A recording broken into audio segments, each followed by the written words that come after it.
आयोग जो लोकसेवा आयोग हैं राज्यों में, वो संवैधानिक प्रक्रिया के अनुसार स्थापित किए गए हैं। संविधान में इसकी व्यवस्था की गई है। ये एक स्वायत्त संस्था है जो सरकार के अधीन नहीं आती है। आयोग का सारा काम आयोग के सदस्यों की आपसी सहमति से होता है, और जो भी सरकार ने संविधान में प्रोविज़न किए हुए हैं उसके हिसाब से आयोग चलता है। यहाँ पर कोई प्रेशर पूल्स कुछ नहीं चलते हैं। तो हम लोग अपना एक शेड्यूल बना के, जो भी हमारे पास सरकार की तरफ से रिक्विजिशन आती है वैकेंसीज़ की, जब रिक्विजिशन आने के बाद हम लोग उन वैकेंसीज़ को एडवर्टाइज़ करते हैं। एडवर्टाइज़ करने के बाद एक निश्चित अवधि में बच्चों को एप्लीकेशंस ऑनलाइन सबमिट करनी पड़ती है, क्योंकि आजकल सारा सिस्टम ऑनलाइन है। ऑनलाइन सबमिट करने के बाद उन एप्लीकेशनों को, उन बच्चों ने जो एप्लीकेशन दी है, उन्होंने जो भी क्लेम किया हो, शुरू में उसको स्क्रूटनी नहीं की जाती है। जो क्लेम किया उस बेस पे उनको उस एग्ज़ाम में बैठने की अनुमति प्रदान की जाती है। जिन्होंने फ़ीस जमा की है और ऑनलाइन एप्लीकेशन की है, अगर किसी ने फ़ीस नहीं जमा की उसकी एप्लीकेशन रिजेक्ट कर दी जाती है। और जिन्होंने फ़ीस जमा की है और जो भी क्लेम किया हो, तो उस बेस पे उनको उस एग्ज़ाम में बैठाया जाता है।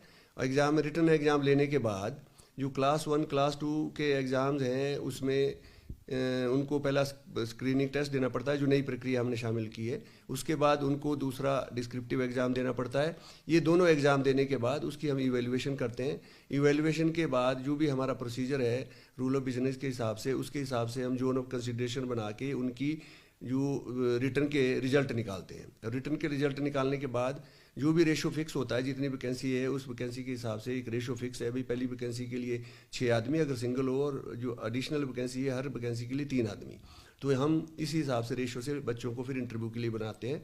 और इंटरव्यू और रिटर्न के दोनों के मार्क्स जोड़ के 80% 120 नंबर रिटर्न के हैं और 30 नंबर इंटरव्यू के हैं, तो 80 और 20 के रेशो में टोटल फिर फाइनल मेरिट बनती है। और उसके हिसाब से सरकार को रिकमेंडेशन भेजी जाती है। ये हमारा प्रोसीजर है। पिछले जो एक साल में जो पिछला फाइनेंशियल ईयर गया है 2023-24 में, उसमें शर्मा जी हमने तकरीबन कोई मतलब 1500 के करीब भर्तियां की है जो सरकार की, जिसमें क्लास 1 क्लास 2 मेल नहीं है, और क्लास 3 की भी कुछ भर्तियां की है, जो पिछले सालों के मुकाबले कई गुना है। और अभी पाइपलाइन में अभी हमने तकरीबन 300 पोस्टों के लिए एग्ज़ाम ले लिए हैं, रिटन एग्ज़ाम जो प्रोसेस चली हुई है, उनकी इवैल्यूएशन होगी, फिर बच्चों के इंटरव्यू हो गए, और तकरीबन 700 हमारी पाइपलाइन में है। इसके अलावा हमने सेट का एग्ज़ाम जो पिछले 5 साल से नहीं हुआ था, स्टेट एलिजिबिलिटी टेस्ट, जो असिस्टेंट प्रोफेसर के लिए एलिजिबिलिटी का टेस्ट है, वो भी कंडक्ट किया इस साल।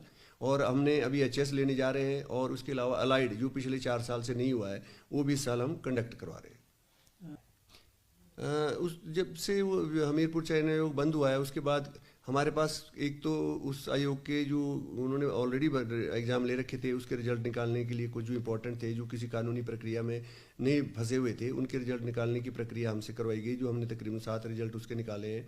उसके अलावा हमने उनकी कंडक्टर्स की भर्ती पूरी की पूरी प्रक्रिया करके उनको सिलेक्शन करके दिया है। उसके अलावा हमारे पास 4 पोस्ट कोड की भर्ती अभी उनकी पेंडिंग है, जिसमें हमने रिटन एग्ज़ाम लेने हैं। तो हमारे पास अभी तक सरकार की तरफ से ही आया है जो हमने पूरा कर दिया है।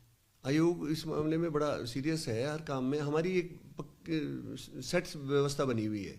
जो हमारा एक गुप्त शाखा होती है, उसके लिए एक ब्लैक एंड वाइट में रूल्स हैं, रेगुलेशंस हैं, और एक सेट प्रोसीजर बना हुआ है। उस प्रोसीजर के हिसाब से यहाँ काम करना पड़ता है। यहाँ इंडिविजुअल के हाथ में कुछ नहीं है, उसको कोई पावर नहीं किसी भी प्रकार की। उस प्रक्रिया को पूरा करना पड़ता है। वो प्रक्रिया ऐसी है कि उसमें अपने आप ही चेक एंड बैलेंसेज है हर चीज़ के।